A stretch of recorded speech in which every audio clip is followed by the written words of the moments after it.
ओम नमः शिवाय।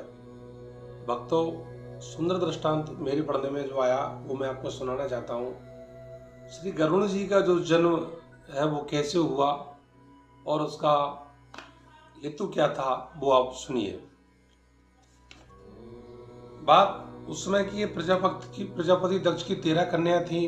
उनका जो विवाह कश्यप ऋषि के साथ कर दिया गया। उनमें से जो 2 पत्नियां थीं, कद्रु और विनीता, उन्होंने पुत्र कामना हेतु से अपने जो पति थे ऋषि कश्यप जी, उनकी सेवा भाव में ज़्यादा मन लगा दिया। उनकी सेवा भाव से प्रसन्न होकर कश्यप ऋषि जी ने कहा कि हे अर्धांगिनी, हे मेरी पत्नी, हे भार्या, आप मेरे से वर मांग लीजिए, क्या चाहती है। तो जो कद्रु थी उन्होंने कहा कि हे भगवान, मुझे 1000 पुत्र चाहिए जो नागों में श्रेष्ठ हो और नाग जैसे ही बलवान हो। तो उन्होंने उनको वरदान दिया।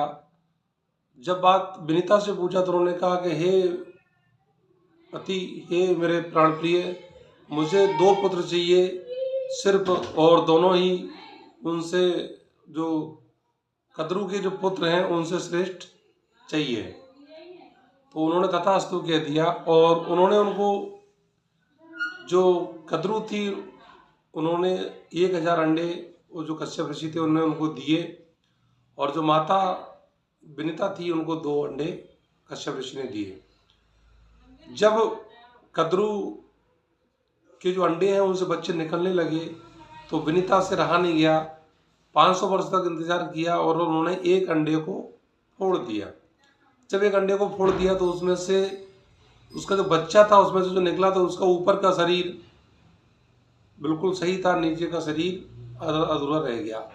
ऐसा देखकर जब उस बच्चे को गुस्सा आ गया और उस बच्चे ने अपनी माता को श्राप दिया कि तूने अपनी सौत के ईर्ष्यावश जो अंडा फोड़ा जिससे मेरा शरीर सही नहीं रहा, जा तू सौत की 500 वर्ष तक गुलामी करेगी।